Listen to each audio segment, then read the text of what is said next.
बिस्मिल्लाहिर्रहमानिर्रहीम। मेरा नाम डॉक्टर मोहम्मद तारिक है और बाय प्रोफेशन में हॉर्टिकल्चरिस्ट हूँ। मैं इस शोबे से तकरीबन पिछले 35 साल से वाबस्ता हूँ। पुराने लोग जो पीआई गार्डन सेंटर को जानते हैं उनमें मेरा नाम अब भी जाना पहचाना जाता है, लेकिन क्योंकि ज़्यादातर लोग मेरे तारुफ से वो आगाह नहीं थे, इसलिए मैंने सोचा कि मैं अपने पहले वीलॉग में अपना तारुफ करवा दूँ। बावजूद अब भी लोग मुझसे राब्ते में रहते हैं और अपने मुख्तलिफ़ सवालात और हत्ता कि मुझे अपने फार्म्स पे और अपनी ज़मीनों पे लेके जाते हैं मशवरे के लिए। तो फिर मैंने सोचा कि क्यों ना मैं एक ऐसा मीडिया तलाश करूं जहां पे मैं इन सवालात का जवाबात जो हैं एक एक करके वीलॉग्स की सूरत में दूं। इसीलिए मैंने अपना एक चैनल तरतीब दिया और मैं चाहता हूं कि मैं उन सवालात जो रोज़ाना मुझसे पूछे जाते हैं और बड़े अहम सवालात होते हैं हॉर्टिकल्चर बल्कि एग्रीकल्चर प्रोफेशन के मुतालिक, तो मैं क्यों ना उनको हर वीलॉग में हर एक सवाल का जवाब तफसीली तौर पे दूं ताकि दीगर लोगों को भी उससे फ़ायदा हो और जो भी मैं जवाबात दूं वो मेरे तजर्बे की रोशनी में हों। मेरा तजर्बा इसमें 30-35 साल का है और मैंने तकरीबन हॉर्टिकल्चर ही नहीं बल्कि एग्रीकल्चर की तमाम फील्ड्स में तजर्बा हासिल किया है। तो मैं चाहता हूं कि मैं इन व्लॉग्स की सूरत में एक जो है वो इन तमाम अपने तजर्बे की रोशनी में तरतीब दूं और लोगों को जो उनके सवालात हैं उनको मजमूई तौर पर मैं जो है वो जवाबात दूं। तो जो सवालात मुझसे पूछे जाते हैं आज मैं चाहता हूं कि पहले मैं उनकी लिस्ट आपको बता दूं ताकि जब मैं अपने व्लॉग्स बनाऊं तो आपको पता हो कि मैंने कौन कौन से सवालात के जवाबात आप तक पहुंचाने हैं। मैं आपको बताता हूं तो मैं आपके सामने उसकी हैं वो दोहरा देता हूं ताकि आपको आइंदा की व्लॉग्स में उनके जवाबात दे सकूं। मुझसे जो सवालात पूछे जाते हैं उनमें से चंद एक की मैंने फहरिस्त मुरतब की है, जबकि सवालात जो पूछे जाते हैं वो बहुत हैं। इसके अलावा मेरे व्लॉग के बाद अगर आपके जहन में भी कोई सवाल आए तो आप मुझसे बेधड़क पूछ सकते हैं, फ़ोन कर सकते हैं, मेल कर सकते हैं और दूसरे किसी मीडिया के ज़रिए मुझे सवालात भेज सकते हैं। मैं इंशाल्लाह उनके बारे में भी व्लॉग बनाऊँगा। अब सवालात आज के अपने तारुफ़ी व्लॉग में आज आपको सवालात की फ़हरिस्त आपको दे देता हूँ ताकि आपका मेरा तारुफ भी हो जाए और जो मैंने आइंदा व्लॉग्स बनाने हैं उसके बारे में भी आप मुत्तले हो जाएं। नर्सरी कैसे बनाई जा सकती है? बहुत सारे लोग होते हैं उनके पास ज़मीन होती है, रिसोर्सेज होते हैं, लेकिन वो नहीं जानते कि नर्सरी बनाने के क्या क्या मराहिल हैं। तो मैं अपने व्लॉग्स में बताऊँगा कि नर्सरी बनाने के क्या क्या मराहिल हैं और किन अमूर पर जो है वो तवज्जो देनी चाहिए। वैसे तो मैं एक टिप आपको आज अपनी पहली व्लॉग में दे देता हूँ कि जो काम इंसान को आता हो या जिसके बारे में उसको नो हाउ हो वो काम किया जाना चाहिए।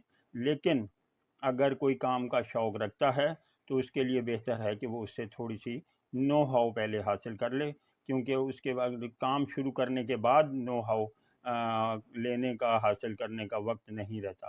तो जी उसमें यह है कि नर्सरी कैसे बनाई जाए और नर्सरी बनाने के कौन कौन से मराहिल और तरीके हैं।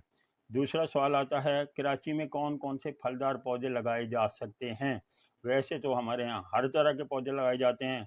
बहुत सारे ऐसे पौधे फलदार हैं जैसे जैतून लगाया जाता है, जैसे ताकि कुछ तो लोग अखरोट के पौधे भी मंगवा लेते हैं और वो भी लगा देते हैं। इसी तरह अंजीर के पौधे लगाए जाते हैं। लेकिन ये है कि ये बताना और ये पता होना बहुत ज़रूरी है कि कौन से फलदार पौधे लगाए जाएँ ताकि जिससे फ़ायदा भी हो। तो तीसरा सवाल आता है कराची में कौन कौन सी सब्ज़ियाँ उगाई जा सकती हैं। कराची में कौन कौन सी दवाई पौधों की इकसाम कामयाबी से उगाई जा सकती हैं, तजर्बे की रोशनी में बताएं बेहतर रिज़ल्ट मिले। लिहाजा मैं अपने व्लॉग्स में बताऊंगा कि कौन कौन से दवाई पौधे यहाँ पे उगाए जा सकते हैं, कमर्शियली भी और घरेलू सतह पे भी। उसके बाद आता है कराची में फूलों की कौन कौन सी इकसाम उगाई जा सकती हैं। कराची में जैसे मैंने बताया हर तरह के पौधे फूल, सब्जियां, फल उगाए जा सकते हैं, लेकिन बहुत सारे पौधे ऐसे हैं जो कि लोग जानने की वजह से वो भी उगाते हैं। यानी वो चाहते हैं कि ट्यूलिप उगाया जाए, जबकि ट्यूलिप यहाँ नहीं उगाया जा सकता। लेकिन बहुत सारी फूलों की इकसाम ऐसी हैं जो यहाँ पे उगाई जा सकती हैं, लेकिन लोग उससे ना वाकिफ़ हैं। तो मैं इंशाल्लाह वो भी बताऊँगा। उसमें कराची में कट फ्लावर्स की कौन कौन सी इकसाम लगाई जा सकती हैं। शहरों में चूँकि काश्तकारी के लिए जगह कम होती हैं, लेकिन अगर हम फूलदार, फलदार और सब्जियां वहाँ पे उगाना चाहें तो कैसे उगा सकते हैं। क्या छोटे घरों जहाँ तंग गलियाँ होती हैं बड़े दरख्त लगाना चाहिए? अगर नहीं तो ऐसे इलाकों में कौन से पौधे लगाए जा सकते हैं? शहरों में बिलखुसूस कराची में जिन इलाकों में पार्कों के लिए मखसूस जगहें वीरान पड़ी हैं, उनको कैसे पार्क शेप में डेवलप किया जा सकता है कि उनको बेहतर तौर पे मेंटेन किया जाए। जी, ये एक बड़ा अहम है। और कराची के तकरीबन डिफेंस और दीगर चंद मोहम्मद अली सोसाइटी जैसे इलाकों को छोड़ के बाकी तमाम इलाकों में जो पार्क के लिए जगह मखसूस की है KDA ने, वो ज़्यादातर कचराखाना बना हुआ है, या उनमें जो है वो किसी किस्म की कोई इंक्रोचमेंट है, या वहाँ पे गधे जानवर बंधे हुए हैं। लेकिन ये नहीं है कि मुतल्लिका अदारा उसमें कोई काम नहीं करता। मैं बहुत सारे पार्क्स को जानता हूँ जिसमें उन्होंने कई दफ़ा उनको जो है वो डेवलप किया, लेकिन कुछ अर्सा के बाद वो मेंटेन ना होने की वजह से ख़राब हो गए।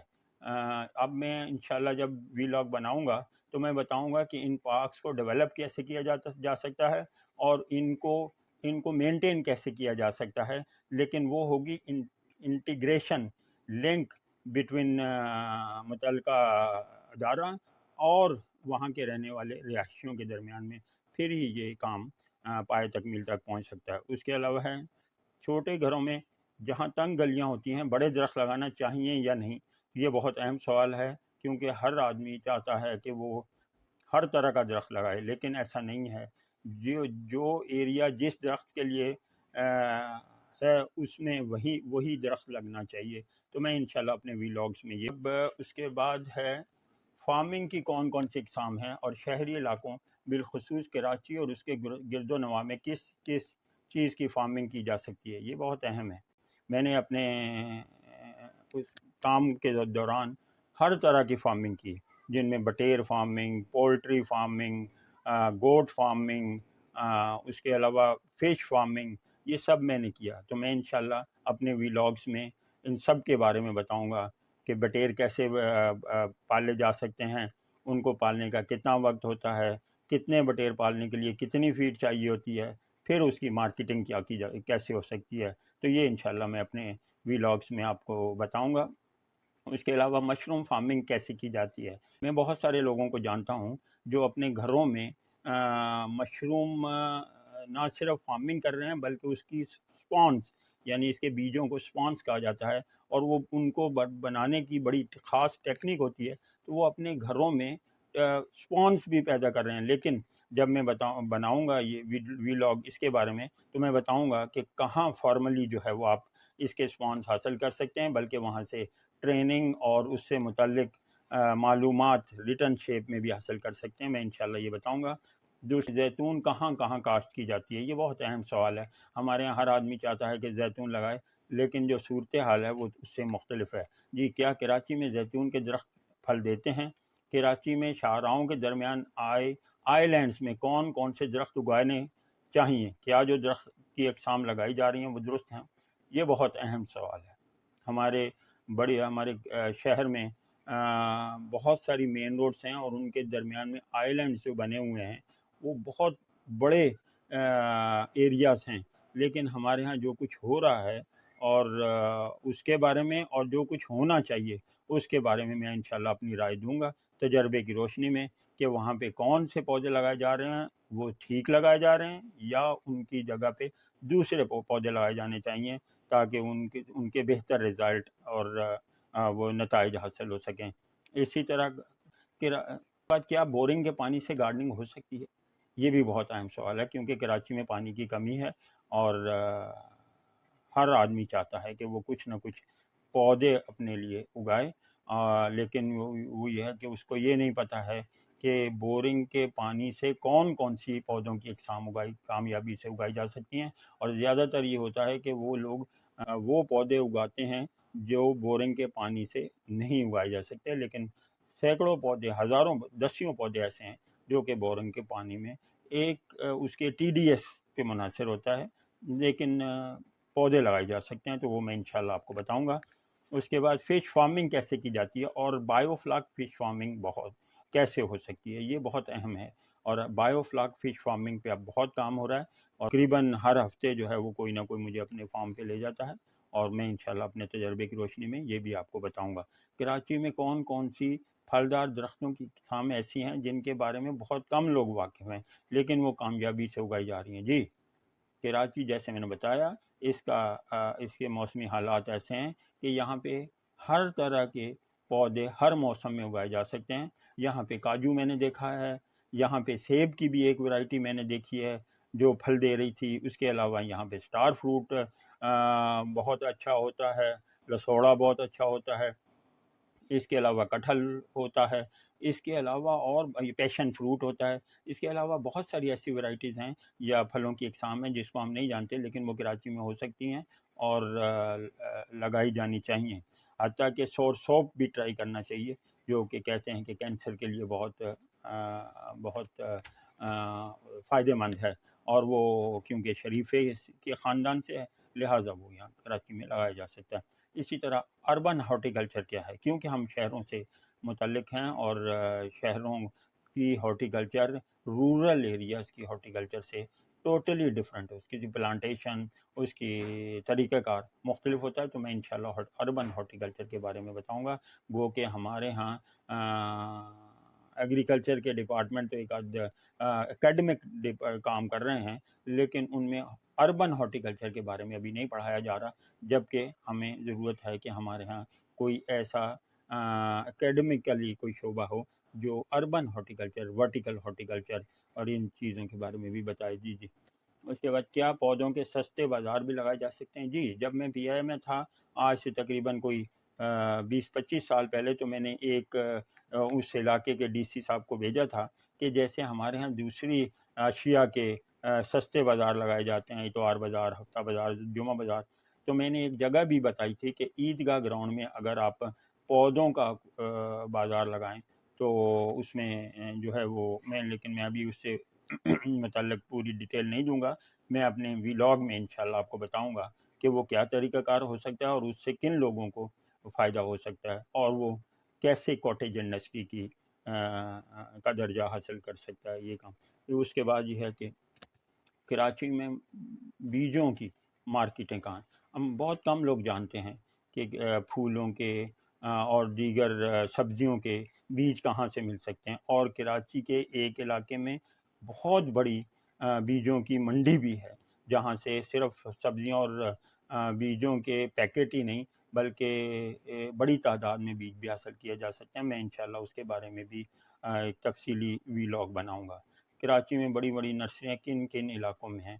पहले तो कराची में शुरू में नर्सरियाँ ज़्यादातर कारसाज रोड पे थीं और ज़्यादातर लोग वहीं से पौधे हासिल करते थे। लेकिन जब से वो कारसाज रोड से नर्सरीज़ हटाई गई हैं, तो अब ये नर्सरीज़ मुख्तलिफ़ शहर के मुख्तलिफ़ इलाकों में फैल गई हैं, लेकिन बहुत कम लोग जानते हैं कि अब बड़ी-बड़ी नर्सरी स्टेट्स कहाँ हैं। मैं इंशाल्लाह उसके बारे में भी बताऊँगा। उसके बाद क्या कराची में स्टीविया उगाया जा सकता है और उसको किस इस्तेमाल में लाया जा सकता है? स्टीविया आजकल बहुत मशहूर है और उसके बहुत फ़वाइद हैं और हर आदमी चाहता है, क्योंकि हमारे यहाँ मेरा ख़्याल ये है कि शुगर के मरीज़ हर घर में 2-4 हैं और ये शुगर के मरीज़ों के लिए बेहतरीन चीज़ है। मैं इंशाल्लाह इसके बारे में भी बताऊँगा कि ये क्या पौधा है, इसकी क्या ख़ासियत है और इसको कैसे उगाया जा सकता है, कहाँ से ये हासिल किया जा सकता है। कराची में कौन-कौन सी बेलें उगाई जा सकती हैं, क्योंकि कराची जो है वो फ्लैटों का शहर है, तंग गलियाँ हैं, फ्लैट हैं, जगह नहीं है, लेकिन हर आदमी चाहता है कि थोड़ी बहुत ग्रीनरी वो अपने तौर पे उसका इंतज़ाम करे। तो इसके लिए मैं बताऊँगा कि कौन-कौन सी बेलें यहाँ पे लगाई जा सकती हैं और उनसे जो है वो ग्रीनरी अपने इलाकों में बढ़ाई जा सकती है। जी, कराची में और इसके अलावा रूफ़ गार्डनिंग कैसे क्या ہوتا ہے اور کیسے کی جاتی ہے، انشاءاللہ اس کے بارے میں بتاؤں گا۔ کراچی میں کٹ فلاور کی منڈی کہاں لگتی ہے اور وہاں کون کون سے کٹ فلاور ملتے ہیں، میں انشاءاللہ کٹ فلاور کے بارے میں ایک پورا ویلاگ بھی بناؤں گا۔ اور اس منڈی جو جہاں سے صبح ایسے ہی منڈی لگتی ہے جیسے سبزی منڈی میں پھل آتا ہے یا سبزیاں آتی ہیں، اسی طرح پھول بھی اس منڈی میں کراچی کا ایک ایریا ہے جہاں پہ یہ چیزیں آتی ہیں، میں انشاءاللہ اس کے بارے میں بھی بتاؤں گا۔ کون سے درختوں کی اقسام کو گھروں میں اور گھروں کے قریب نہیں لگانا چاہیے، یہ میں نے جیسے پہلے کہا کہ ہر پودا ہر جگہ کے لیے نہیں ہوتا، بلکہ ہر جگہ کے لیے ایک مختلف پودا ہوتا ہے۔ گملوں میں کون کون سی سبزیاں اور پھلوں کی اقسام لگائی جا سکتی ہیں، کراچی میں سٹرس یا ترشاوا پھلوں کی کون کون سی اقسام کاشت کی جا سکتی ہیں، یہ بھی میں انشاءاللہ آپ کو بتاؤں گا۔ کراچی میں کٹہل، کاجو، اسٹار فروٹ، پیشن فروٹ، ڈریگن فروٹ اگائے جا سکتے ہیں یا نہیں؟ جی، کراچی میں سندل اور اسی طرح کے دیگر نایاب پودے اگائے جا سکتے ہیں یا نہیں؟ جی، اچھے بونسائی پودے کم وقت میں کیسے بنائے جا سکتے ہیں؟ گھاس کی کون کون سی اقسام ہیں جو پاکستان میں لگائی جاتی ہیں، اور ان سب اقسام میں سے سب سے بہتر قسم کون سی ہے جو مینٹیننس بھی جس کی آسان ہو اور جس کی لک بھی بہتر ہو؟ جی، کمپوسٹ بنانے کا کیا طریقہ کار ہے؟ ہائیڈروپونک طریقہ کار کیا ہے؟ ہائیڈروپونک یعنی کہ پانی کے میڈیم میں پودے اگانے کا طریقہ۔ اس کے علاوہ بایو گیس یونٹ کیسے بنایا جا سکتا ہے؟ ہمارے کراچی کے گرد و نواح میں بہت سارے ڈیری فارمز ہیں، تو لیکن ان کو یہ پتہ نہیں ہے کہ ان کی جو کھاد مین روڈز پہ اپنے فارمز کے باہر پھینک دیتے ہیں۔ اگر بایو گیس یونٹس لگائیں تو وہ نہ صرف اپنے فارم پہ اس کے فوائد حاصل کر سکتے ہیں، بلکہ جن ایریاز میں انہوں نے یہ فارمز بنائے ہوئے ہیں وہ ان ایریاز کے لوگوں کو بھی اس سے مستفید کر سکتے ہیں، تو میں انشاءاللہ یہ بھی بتاؤں گا۔ چھت پر پودے اگانے کا کیا طریقہ کار ہے؟ پودوں کی بیماریاں کون کون سی ہیں اور ان کا گھریلو پیمانے پر تدارک کیسے کیا جا سکتا ہے؟ جی، ہر گھر میں کوئی نہ کوئی پودا، پھلدار پودا لگایا ہوا ہوتا ہے، جیسے کراچی میں پپیتے کا پودا ہر گھر میں ہوتا ہے، لیکن زیادہ تر پودے بیمار ہوتے ہیں، تو انشاءاللہ میں ہر پودے کو انڈیویجولی جو ہے بتاؤں گا کہ ان کی کون کون سی بیماریاں ہیں اور ان کو جو ہے ان کا تدارک کیسے کیا جا سکتا ہے، آرگینیکلی بھی اور ان آرگینک کیمیکل سے۔ جی، تو کراچی میں کیڑے مار ادویات کہاں سے ملتی ہیں، یہ بھی بہت اہم ہے، کیونکہ ہمیں یہ تو پتہ ہے کہ ہمارے پودوں کو کیڑے لگے ہوئے ہیں، لیکن ہمیں یہ نہیں پتہ کہ کون سے کیڑے لگے ہوئے ہیں اور ان کی ادویات کہاں سے مل سکتی ہیں۔ کراچی میں گارڈننگ کا سامان کہاں کہاں سے خریدا جا سکتا ہے؟ جی، گارڈننگ سے متعلق ہر طرح کا سامان، چین سا، ڈرپ پائپس، ڈرپ نوزلز، اسپرنکلرز، یہ چیزیں کہاں سے ملتی؟ کراچی میں یہ تمام چیزیں اویلیبل ہیں، لان موورز، تو لیکن بہت کم لوگ جانتے ہیں کہ کس ایریے میں ان کی بہت بڑی بڑی دکانیں یا شاپس یا سٹورز ہیں جہاں سے یہ چیزیں مل سکتی ہیں، تو میں انشاءاللہ اس کے بارے میں بتاؤں گا۔ آج کا میں اپنا ویلاگ یہیں ختم کرتا ہوں، انشاءاللہ اگلے ویلاگ تک جو ہے وہ آپ سے خدا حافظ۔